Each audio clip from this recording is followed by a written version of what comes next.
Hello, everybody, and welcome back to this episode of the Byzantian Brews cast. Tonight, we've got some more mirror nonsense, several birds in a trench coat, and quite possibly yet another critical fumble from Wizards of the Coast. All this and more coming tonight on the Byzantian Brews Probably. podcast. Yeah, maybe. We'll find out. Right. The Byzantian Brews cast guarantee is that there is no guarantee. So, your hosts, Chaotic Jacksack and Byzantian Dev, are here to regale you all, in your ears and possibly your eyes, some tabletop content. I hear through my eyes. It's a skill I've got. I could visibly hear through my eyes. Yep. That's how I do things. How has the week been? Other than having a pain in my leg, perfectly fine. Yeah. How has your week been? Sort of eventful. Mm-hmm. Sort of. I mean, I've had a few days where I've just done the routine and not much has happened. But some days I've had like, oh no, I forget. Friday was busy. Busy Friday at least, because I had a volunteering thing in the morning, then assisting a rugby game Friday night. So technically, I had a night out. Nice. And I had a few free pints, so it was a little not like really hungover, but a little hungover on Saturday. So that was to sort of reset myself. That was interesting. Nice. What else have I been up to? Lots of writing and applications and getting advised about things to apply for, that kind of stuff. Ah, yes. All kind of merged. It's almost sort of merged into one day for me this week, to be honest. Is my thing popping off? There it is. So my week's been fairly usual, although I did do something different this week, and that was I did some concept arting for some Pokemon Infinite Fusion sprites, and that was kind of an interesting experience. I don't know if I'm good enough to be able to do any like actual sprite work, but being able to do like concept art was very funny.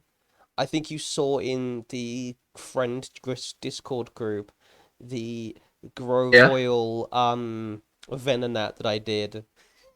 It looks like he's just been told that he looks like he's just received divorce papers and his wife's took the kids. I love him.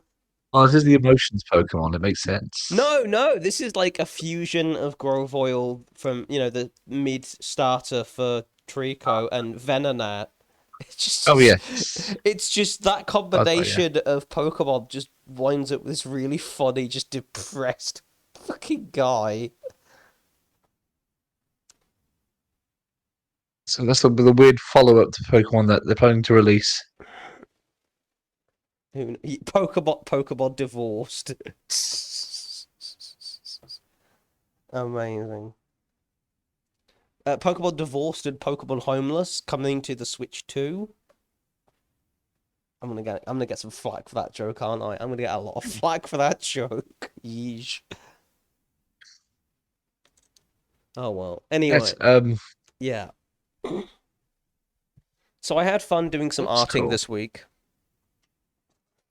I also. What software did you do that on? Is that like the official one for the game? Yeah, this is the official Discord for the actual game. So I think the one that the Venonat Grovoil one is hopefully being added to the gallery, so it will actually be in the game when they do the next sprite pack. Okay. Alongside, I requested somebody do Giratina and Farfetch'd as the goose, and the Giratina goose, it looks really funny. There's one that's more goose-like, but the one I showed you is the Giratina-esque version. Oh, I've seen it. I PM'd you it. If you scroll up a bit. I think my favorite one is still just give anything Weeping Bell's face. Yeah, It just works. but yeah, so I've done some of The only that this thing, I week. mean, the only thing I'm annoyed with Infinite Fusion, they don't have Gen 1 Golbat sprite, which is my favorite weird sprite Is in that the like sticky tonguey any eye of the one games. where it's going? Yeah, yeah, it's just like 80% mouth. I There's like a couple of Gen 1 sprites that just crack me up how weird they are. hmm, Like the Match Shop had a really bizarre one. I'll yeah. just post it. Geodude as well had a really strange. They're just into recreations of it, and they're brilliant.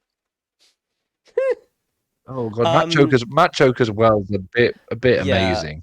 Today somebody Like did he's really a flexing Yeah, today somebody did a custom sprite. I think it was for Rhyhorn and Dragonair, and it's literally just a Ryanair jet because Ryan Air as well. because of the name. You know, I know, Rhyhorn plus I get it. Dragon Air equals Ryanair. So we just made literally a Ryanair plane. I'm like, funny. I love the community behind this game. They are absolute geniuses. So I'm getting involved with that because I just find it insatiably funny. Oh yeah, there's Macho. He's I'd doing a probably have thing. some fun with that. Just some of the Gen 1 sprites are just bizarre, and I kind of love them. Hmm. So I would like to catch a Zubat just to get the Gen 1 Golbat sprite going because it's so silly. They're glad they stopped using it, but there are some brilliantly daft ones though. Yeah. I'll say that the what's it? Pidgey Hoot Hoot is a really good mix. Hmm. You just transplant Hoot Hoot's face onto the Pidgey, and it looks kind of cool. Yeah, and because I've been playing the actual game, so you can catch both Pidgey and Hoot Hoot on Route 1. Admittedly, you have Yep, to wait for I it to did be that myself. night. Yeah, but like it was like, oh, that's cool. So I could just fuse them immediately. That's nice. I did that for my All Birds run, which I I'm did it. still working on. Somebody today also Yeah, it's just, made this execute slash Bagon fuse. I'll copy the image and send it to you. oh It's just good. Bagon who's been egged. He's been egged. He's been egged. The Oh poor god. guy has been he's been egged. Say someone just tossed eggs at his head. Why? I just think it's funny. Although I think honorable mention for just like worst sprite is the back sprite for Venusaur. Yeah. It just looks like a burger, like a really pixelated burger, and I've never been able to unsee it. I remember like the menu sprites for Gen 1, there was only like 5 different menu sprites. You had weird looking Why do they plank, flap their arms up? No, are they? generic Godzilla, and a few other ones. And it was like, okay, There's sure. flower. Yeah. It was is it In the Gen flower. Just 1? weird flappy reptile man. Yeah. Strange sealfish. Oh yeah, strange sealfish. So weird flower, literally just a cow, a snake, spider, Pidgey or bird, Clefairy, weird Godzilla dinosaur Jigglypuff had thing, its own sprite. and seal. And Jigglypuff had its own sprite. Yeah, I don't know why Jigglypuff got special treatment, but I don't know. And then one Voltorb, I think, got its own. In Pokemon Yellow, Pikachu Voltorb got obviously its own got their sprite own for sure. sprite. Yeah, they're the ball, which is really weird. The fossil poke, I think Anorith got the own sprite, the shell. And then they slowly did the sprites for a bunch of others. Oh yeah, I guess that's Gen 2, right? Because that's the unknown sprite. What was it? Oh, was that Yeah. Bellsprout? Maybe that's Bellsprout. Bellsprout. That Bellsprout sprite does not look right. It, it's a weird design. It's never looked right. Hmm. It's just a gangly, weird-looking thing. The slowpoke sprite will never not be funny to me. It's just going, Again, that one's never really changed much. It's always been kind of gormless, hasn't it? yeah. But yeah, that's I've been enjoying a lot more of that this week, and I really want to get into doing more out there custom sprites. Like at the moment, I've been doing funny ones, like a French Psyduck for Ledian Psyduck, Wooper and Abra, Porygon and Paras being a low poly Bulborb from Pikmin. I really wanted to start doing the more cool ones, but obviously those take a lot longer to do, drawing wise. We want like Dunsparce ones would be quite funny because that's never got much love. That Pokemon, a bit of a weird one. Yeah, but yes. So, shall we get into our tabletop book club Yes, section? yes. I've brought a new one this week on this because Osprey again. Lovely. Why? Oh yes, I remember this because in the game we played on Thursday, you were playing a demonologist, aren't you? Yes, I do And I like to do found a little bit of demonology. Frostgrave has an expansion literally about summoning demons, which was Oh, really interesting. Like, oh, I picked it up for like just over a tenner. lovely. Nice. It's yeah, it's more Frostgrave goodness. It just adds a lot of weird demons because there's not that many in there. Like Mm. and to be like with the harder enemies as well because there's not a fat lot of magic weapons. Um, but it's got basically you can randomize your traits. I like random tables, so it's me quite well. Pardon me. And I've just got a whole of the campaign. Um, Oh. what else we got in here? Oh yes, there we are. Oh, it's also got like a price as well. So you can find use activation to summon a demon in there we are, Frostgrave. Check the book again. But you have to sacrifice something to do it. Um, Oh. weirdly though, you can only make the type of sacrifice once per demon you actually get the contract with. Strange. There's a few there's a few ways to do it. I quite like that though. It means you can't spam, which I Yeah. suppose would be bad for balance. But they can be kind of mild, like you choose to sacrifice some blood, but you start every game with -4 health. Hmm. You have to keep doing that.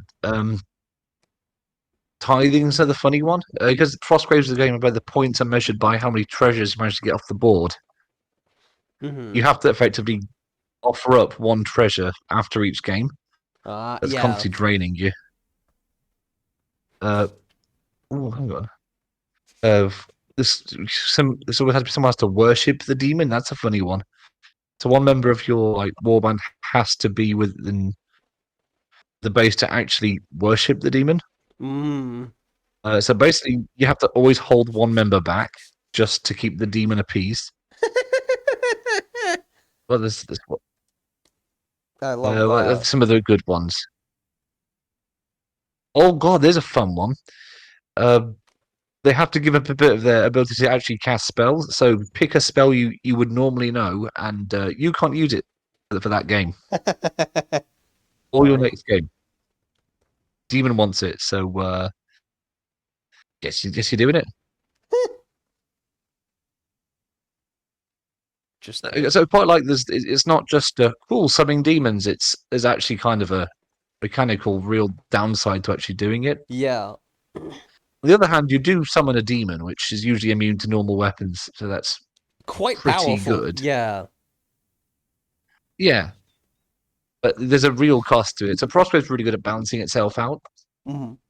And as for rules, once it's rules light, it's just got a really concise set of rules. Um, just the formatting of these books is really good because because it will just go through just what it needs to tell you, and it won't add a fat lot more unless it's the monster manual. Right. And even then, that's like at the back, so it's not. They're not huge books, these expansions, but they don't really need to be. They just need to clearly explain how do you play the scenario, um, how do these new monsters work, uh, and just any sort of random, all exactly when they think you're going to need it. Hmm. And I really like the way they format it. It's more crunchy as books go, but for a skirmish game, I think that's what you need Yeah. rather than flooding the thing with lore, which I do have a little bit of, but that depends on the book. Like this one's a bit more adding rules rather than like the Ghost Archipelago stuff, which is just Yeah. expanding on the lore in and new units and bits. But I've never bought one of these books and been disappointed with it because they have like I don't know how they decide how to put these things out, but there's always like a really specific theme. Like this one's demon summoning. There's another one called Perilous Dark, which is all about how to play with just solo, one warband and random NPC monsters.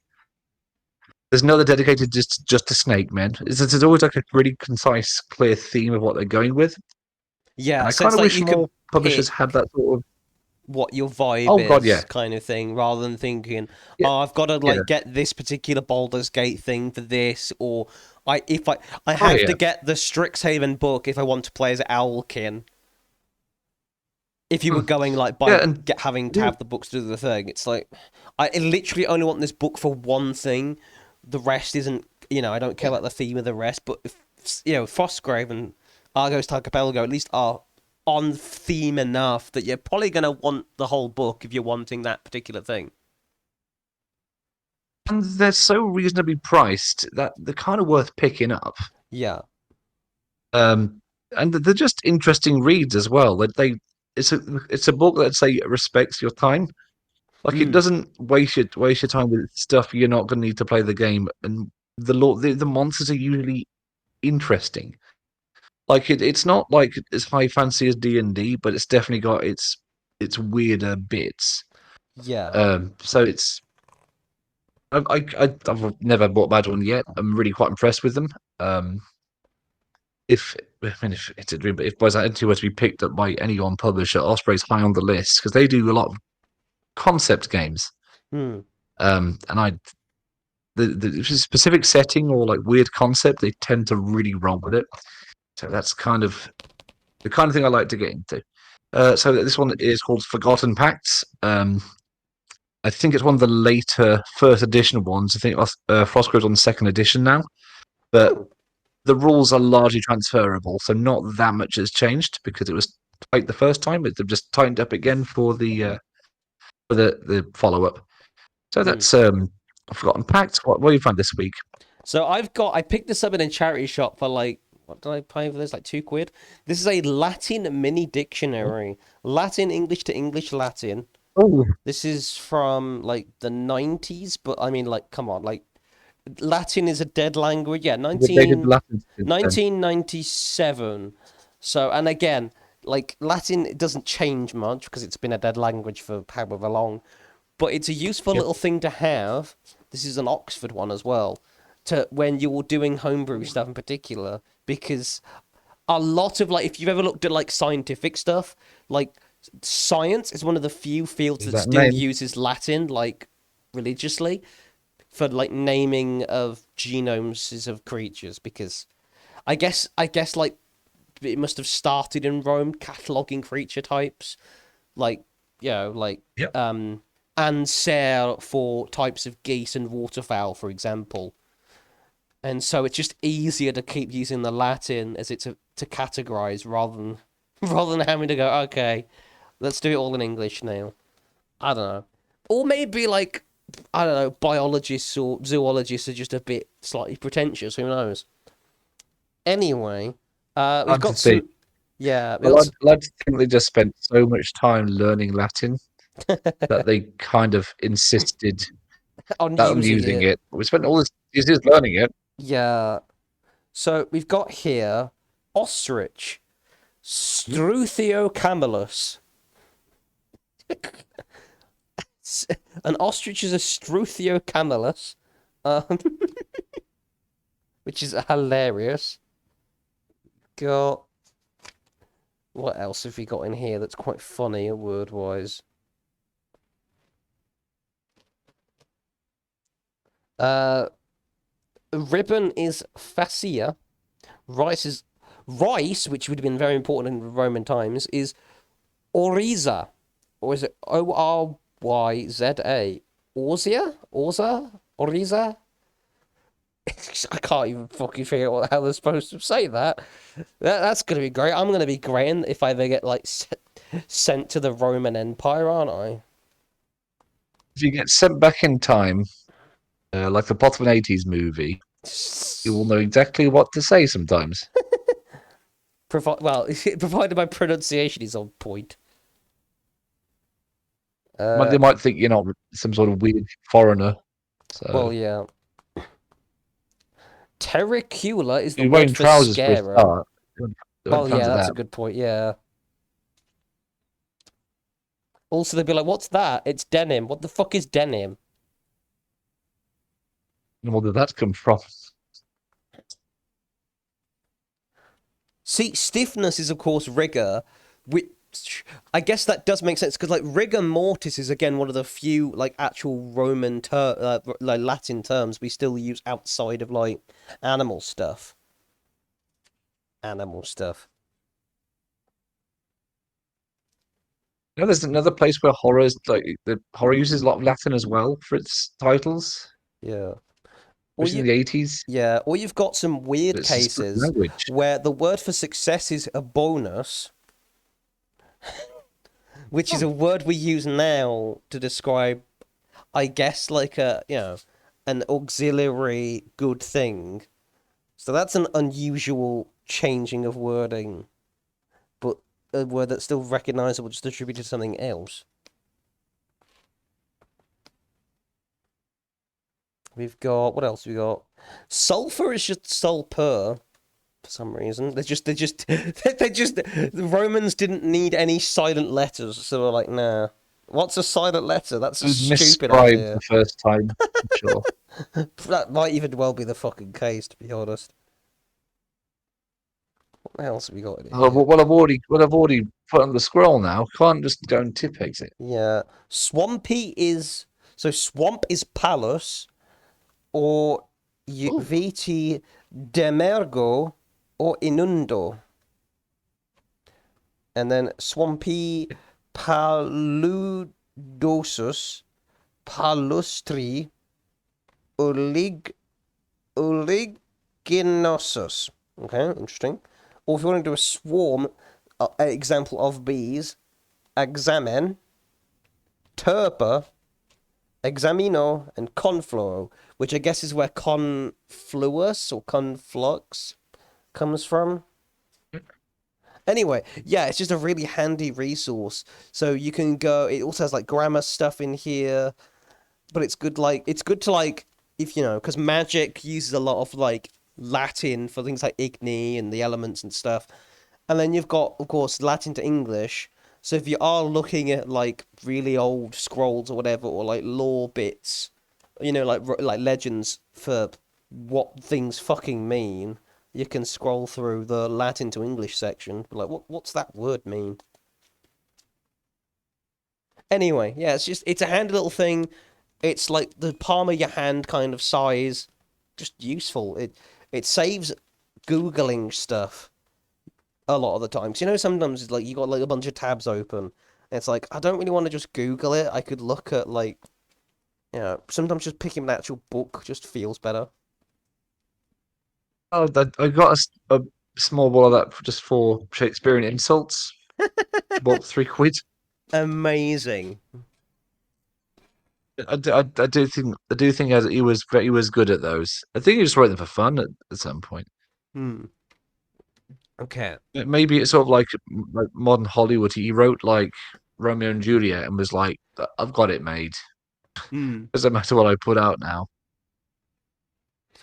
So, on to our critical fumble of the week. What do we have for this week's critical fumble? It's a new jingle. Oh, cool. I've.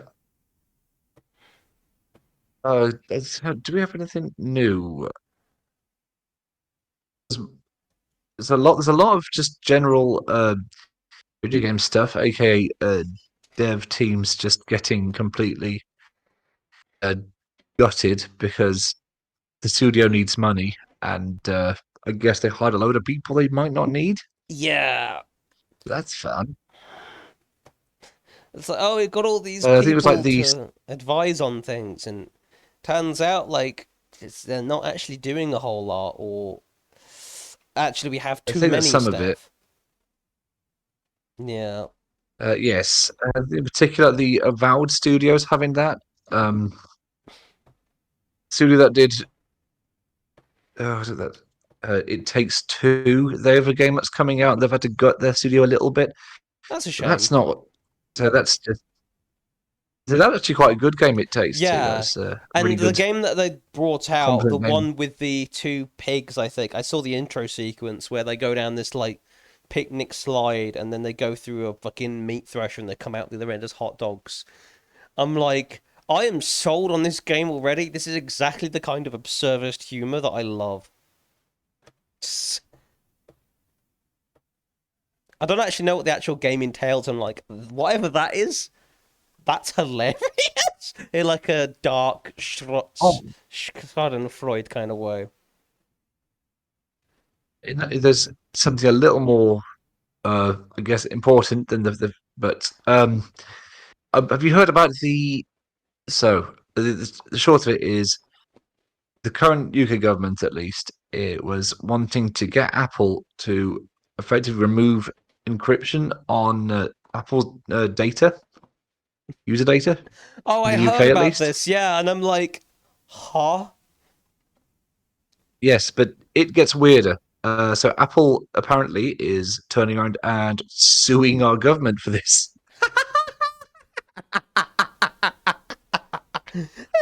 So that, yeah, which I couldn't quite believe because this is the one time I have to side with Apple on something. Yeah, I'm like, this Um, is a rare yeah, Apple W. What the fuck? It's like, your encryption is too good. We can't spy on our own civilians in ways that we want to. It's I'm like, glad I don't have an Apple phone or anything anymore. yeah, I neither do I'm I, sure they but can get I'm me like, other way, but it's like I kind of just take it as a given that the government is spying on us, but it's very funny when they're yeah, that incompetent that they're like, "Oh, we're trying to, your security is too good." Fuck's sake. yeah. It's sorry, our spy networks aren't good enough. Can you please help, massive corporation? Jeez. This from the country that really like kind of made spy thrillers a thing with like James Bond and all that Oh, era stuff. and we We have like like CCTV on every street corner, Yeah, like pretty much. I've always grown up with the assumption that like historically the British Secret Service was always like this really cool, really intelligent group. But I think like that was probably true like 10, 20 years ago. Nowadays it's probably just a bunch of like Yeah, tech nerds in a building drinking Mountain Dew and cuddling their body pillow whilst typing in fucking white hat hacker blinking nonsense. Not always I white like the. hat either. That's true, actually. They do recruit them. Now, I like to think that if there's at least one agency watching you on the internet at all times, if you be as weird as possible without it being criminal, they just have to put up with it. Yeah. It's the old joke So you of can just make like, them really uncomfortable, yeah, but it's it's not illegal, so they can't actually act. It's the old meme of like the hentai I'm watching, me, disgusted face. My FBI agent assigned to me, disgusted, confused face, but has to sit through it anyway in case I'm not, to make Oh sure I'm god, yeah. not being a terrorist. It's like, Like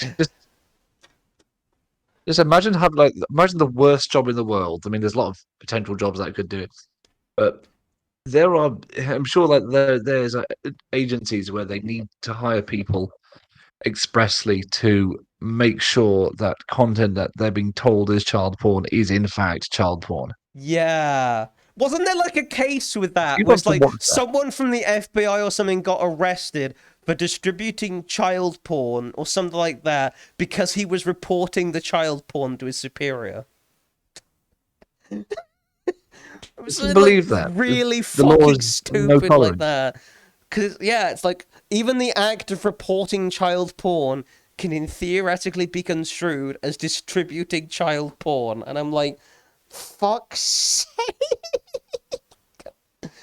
I love how, I think that's like, one time you kind of need the exception to the rule because yeah. then you. It's the only time it's acceptable to send it to other people is when you have to pass up to somebody to actually deal with it. Hmm. Saying that though, from what I've learned about intelligence agencies, a lot of the James Bond stuff is just like the fun fiction bit of it. Like the skills they really value, especially in the FBI, is accountancy. No, I don't know why I'm laughing because that does make a lot of sense, but it is one of those funny Yep. because it's true kind of moments. Yeah, because obviously, like, money laundering is a huge thing, so being able to, like, properly accountancy do someone's, like, accounts, and, like, hang on a minute, something doesn't fucking add up here. Send the boys. Yes, especially the agents that do the actual field work are not the same guys that sit around the office making sure the numbers add up right. Yeah. Fucking hell. Well, I reckon it's kind of the same with there's MI6 as well. MI, It's a lot there's of MI5, MI6, and God knows what else. Because well, it, we're not supposed to know, are we? Ideally, well, yeah. kind of a bad. If we know what they are, we've failed. Yeah. But have you any fumbles this week? So I think I do. I think I do. What was it? What was it? My brain is breading again. I'm trying to think. What was it that I was going to talk about in Critical Fumble this week? I mean, this is a fumble in itself. My brain is just not fucking working. So, yes, that was. It's a kind of a mini fumble. Kind of a nitpick more than Right. anything else. So, Wizards have started doing some spoiler stuff for the Tarkia Dragonstorm set, which is not the next set that's coming out, which is really weird. Like, Right. so their spoiler system is a bit confused at the moment because I think Final Fantasy, which is coming out I think in June or whatever, is coming out before Tarkia Dragonstorm, and we haven't had all the spoilers from that yet. Even though we shouldn't have had that many spoilers from it anyway, it just seems weird. It's like they're spoiling little bits from a bunch of sets. It's like this. Not only is it perpetual hype, but it's also just like confusing because it's like, okay, you then have to double check when this set is coming out, and then you realize, wait a minute, this set isn't coming out for ages. Why are the spoilers for this already starting? And why is it coming out in drips and drabs across various different sets? It's very confusing. Leaking is happening all over the place now. There's remember years ago they leaked the script for the that Powerpuff Girls CW show that never made it to air. Oh, And that somebody leaked one. the trailer. Yeah, that Yeah, someone one. leaked the trailer this week. Hmm. Well, this wasn't even a leak. These were like official spoilers things from Wizards, I'm pretty sure. And it was like, oh, here's what's coming, and Dragon Storm It's like, okay, Like, where's the rest of the Final Fantasy stuff? Or the stuff that's in between then? Oh, here's some stuff from the Spider-Man set. Okay, can we focus on one fucking set at a time?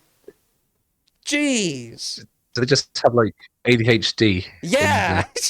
we like, went from the we PR went office? we went from sets getting spoiled in their entirety way too early to sets only being spoiled like 1 week before the set actually dropped, like Aether Drift, to fucking ADHD. Okay, fine. You didn't like that. You didn't like that. So we're just gonna reveal little bits of each set. We're gonna throw a dart at the dartboard and see which set gets like 5 spoiled things this week. Fuck you. I I think they should swear. just leak the. I think they should just leak all the lands. That'd be really funny. I swear, like, Wizard of the Coast is run by a fucking dartboard now. That would explain a lot. Just write down a bunch of ideas, stick them on the dartboard, and see what sticks.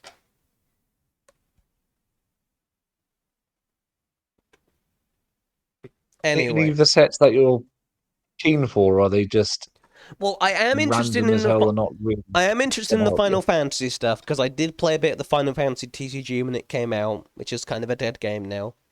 I really want to see, because I love my little chocolate chicks, how. Because we've Hmm? seen, I think it's Sars's Chocobo chick, but we haven't seen any other Chocobo stuff, and I'm like, give me my Chocobos. Hand them over. Now. And I want to see what more reveals there are for Final Fantasy 13 and Final Fantasy 14, because those are the ones that I know.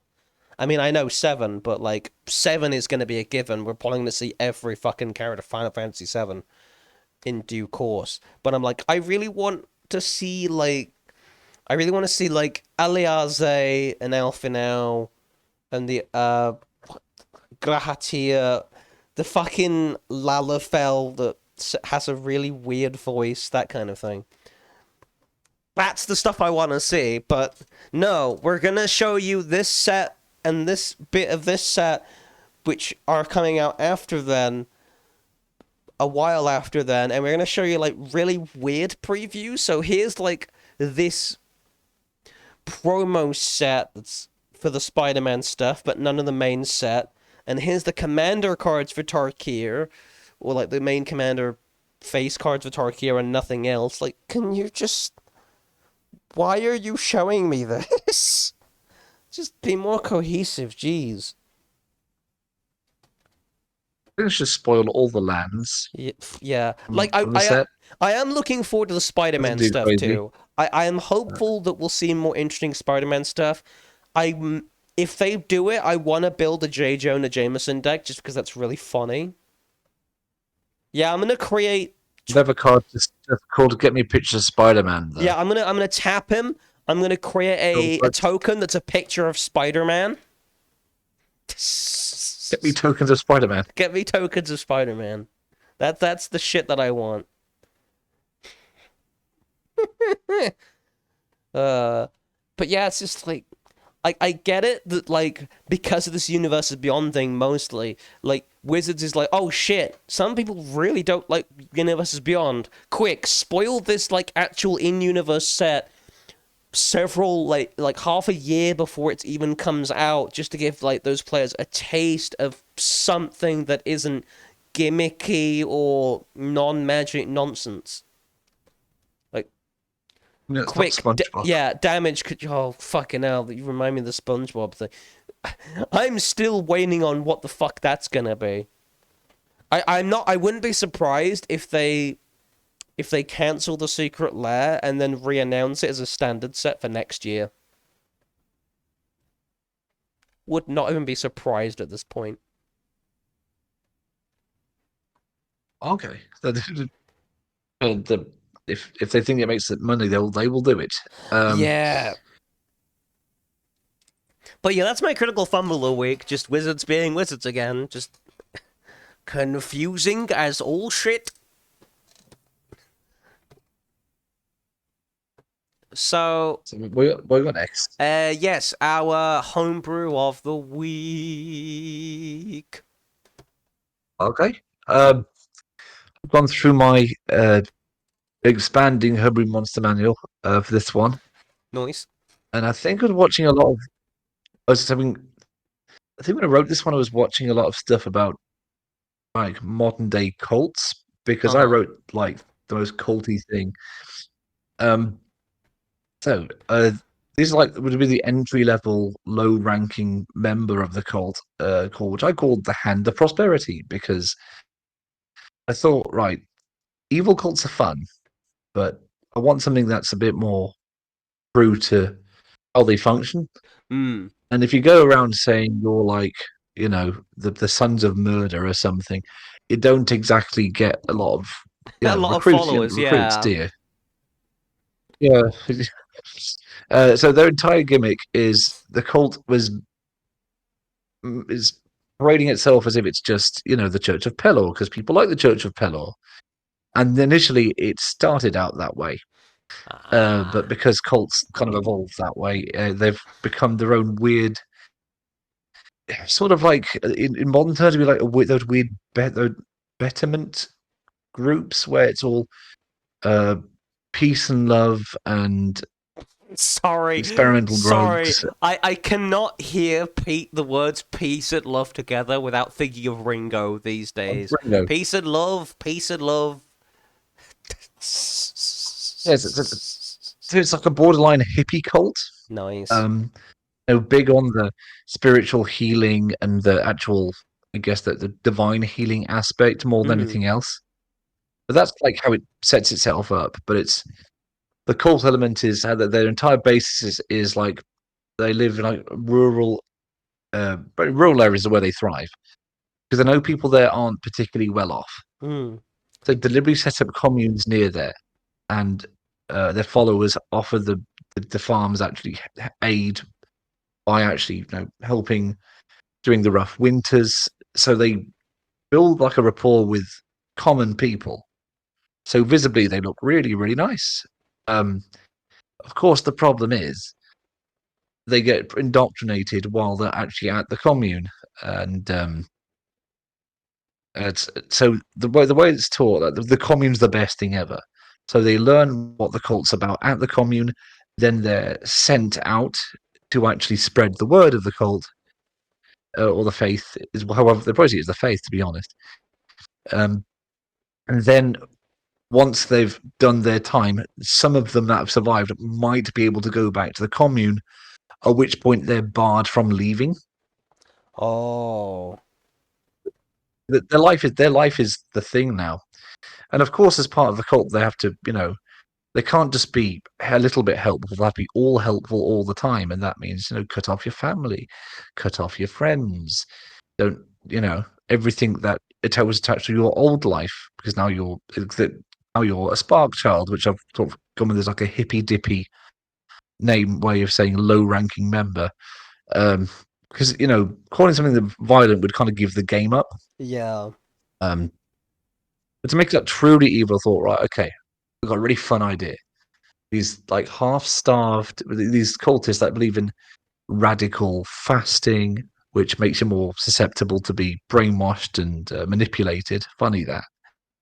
Um, and they're all so basically they're not drinking the Kool-Aid, but they're pretty much on it through the fasting and the forcing new ways of dressing, new diets, which aren't exactly protein heavy. Um, but in order to really keep them in line, they have they do have knights to protect them. But the dark part of it is there's two. There's the black and bronze. Um, Basically the bronze knights effectively embody Pelor as they see him. Lord of Light, Lord of Sunlight, the Mm-hmm. goody two shoes model that Mm-hmm. they all like. They guard the commune, and they are at a war. They are at war with the well, they call them the Black Knights, but they're at war with them. Both groups, however, are both funded by the cult. They manufacture this. They manufacture the whole war, telling the other side that the other side is the embodiment of evil that must be stopped. Nice. And then, of course, when the cultists, they are sent out into the world, they're warned about, the villainous, the evil Black Knights that are absolutely out to defile Pelor's name. It's so they keep them in a constant state of fear, even when they're not on the commune. Is the plan? Hmm. So, I didn't miss anything. I just yes. And the other thing to top it off is that the actual guy who founded it, and with Kai Madsen, I think is a Swedish name. I think he was watching Midsummer at the time. Uh-huh. Is that the way he describes it? He still says he worships Pelor because he's pretty much using the main faith as his own spin-off. Mm-hmm. But in his version of the text, uh, only he can truly, see the word of Pelor, and only he knows what it is, which is awfully convenient for him when he's got like That a commune full of. reminds me of how like Mormonism started. How it's like the guy was it Joseph Smith? He's like, You oh see in yeah, the hat, yeah. I read these ancient Golden Egyptian tablets. texts. Only I can read hieroglyphics, and this is what it Hmm. says. It's like oddly convenient. Oh That yeah, it turns out later, of course, yeah, he was fucking wrong. Funny that. yeah. So yeah, so the entire plan of the cult was when he found the thing was get the target the common people, the farmers, people that people that the rulers need and won't willingly put down a lot because then you screw over everyone, Hmm.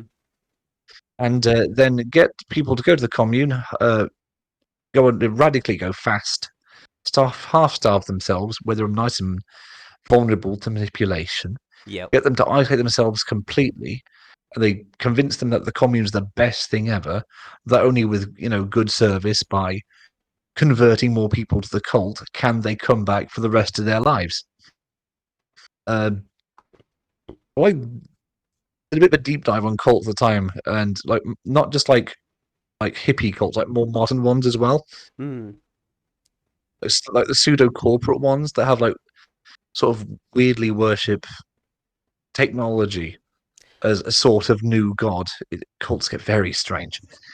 Um, as for the mechanics of the low level fellas, Yeah, like they have advantage on history. there's one tech cult that we're not allowed to Carry on. talk about, otherwise we'll get sued. Tom Hanks, Oh, please that don't one. sue Yeah. us. We did not see Yeah, Tom so Hanks packing fudge. Tom Hanks does not pack fudge, and any rumors that he does should be quashed immediately. yeah, that's the one. Yeah, so mechanically, the low ranking members they have uh, advantage on history and religion checks that relate to Pelor. That's all they know. However, they have disadvantage on saves to resist persuasion checks made by any higher ranking friendly cult members because Ah. they're just that down for it.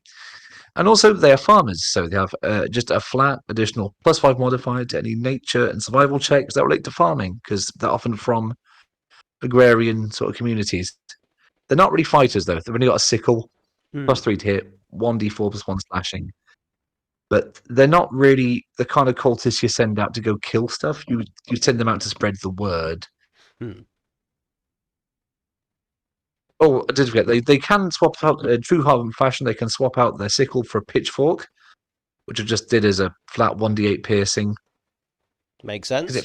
it felt in the theme of weird hippie farmer cult that's masquerading as the Church of Pelor. And it was if I was going to shove it into a campaign, I'd start them out. It really there'd be the cult would be like a big serious villain with the intent of the players nor the Church of Pelor initially know what the full extent of what they're doing. Hmm. So that would be the whole mystery to unravel. Um, well, one left there. What do you got this for this week? So I've designed 4 new little bits. So we've got some new equipment Hey. from Mirrodin. So I'm slowly building up to the point where I'm going to do the dungeon. So we've got something called Slagworm Right. Armor, which is basically the skin of a giant You know, like dune worms, but not dune worms, basically. Like that kind of size Sandworm. worms. Yeah, but they're not sandworms, they're just worms, I guess.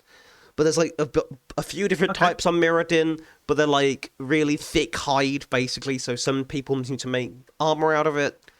And it's basically non-magical leather armor with a slightly pseudo-magical effect, which is more of a natural effect. So it's got hexproof plating. The first time the wearer would be targeted by a spell or magical ability, a different target must be chosen instead. This feature does not restore naturally. To restore the effects, the armor must be treated with a compound of oil mixed with slagworm blood. Effectively, you're sort of like, I guess, restoring it because, it's like the kind of bringing it back to life slightly, but not really because, it's not alive, it's just armor. But it's armor crafted from carefully skinned slagworm hide. It provides narrow magic defense, but must be constantly maintained to keep the effect active. Just a little like it's like a very, very narrow magic resistance that requires you to resort it out before you can really use the effect of it again. So it's kind of a treatment you Mhm. can't really do in combat unless you have extra vials, and it would take your action. So it's like, what's the point?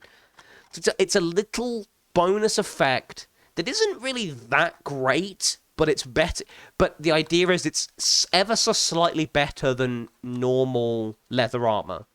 So it's kind of a decent upgrade for characters level 1 to 4 without just straight up giving them a magic item.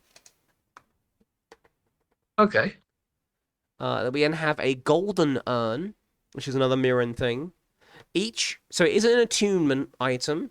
It's for the accessory slot because I do my attunement based on slots rather than a specific number of different things. So each dawn, this item gains Right. a charge counter. As a bonus action, the attuned user may drink from the urn to heal a number of hit points equal to the number of charge counters that the golden urn has. After doing so, the golden urn becomes non-magical and loses its effects. Its magic can be restored by an artificer's ability, the one where they can make an item magical, or by refilling it with a solution of needlebug honey and angel tears. So it's kind of like it's basically a healing potion that requires patience. So if you use it immediately, you're probably only going to regain 2 or 3 hit points. But if you save it, it could be as good as a potion of greater healing almost, if you really Okay. look after it. But the blurb here I've got, as patient as a full golden urn is a popular proverb on the plane of Mirrodin. This is a spiritual lesson on patience. As for a golden urn to be more useful, its attuned owner must wait many days for its magic to gradually build over a period of days and weeks. While one could use it in a pinch to stave off an early grave, it's more effective the longer you abstain from relying on it. And again, I like the idea of using like mundane means to restore an effect to an item, like pseudo alchemic stuff or just maintenance to give players reasons to pick up random shit in the world to actually use it. And then we have a couple of different sledgehammers. So we have a dead iron sledge, Okay. which is these are both this is a magical sledge specifically. And what this does is when the attuned user makes a successful hit or is hit in melee, both parties take 1d8 necrotic damage. So so basically it makes combat much more dangerous for both parties in the engagement of whoever's holding that item. So yes, you deal damage when you deal damage, and you deal damage when you take damage, but you also take damage when you deal damage, and you take more damage when you take damage. Right. And I then think I follow. and then we've got the piston sledge, which is actually non-magical, but it adds +3 to attack and damage rolls when powered. But when fully Right. charged, it has to be fully charged with electricity and fueled with water. A full charge lasts for 3 hours, and a full tank of water will last for around 10 hits. It takes 1 action to ready before it can be used in combat. So your first action in combat, if you want to Right. use it, is always going to be readying it. When not powered and fueled, it provides -2 to attack and damage rolls. So if it's not powered and fueled up and maintained, it's actually worse than using a regular hammer. When powered and not fueled, it will explode on an attack roll of 3 or lower, dealing 2d6 fire damage to its user. Because the whole idea is it's a hydraulic kind of steam powered sledgehammer. So if it doesn't have any water in it, it's going to overheat and explode.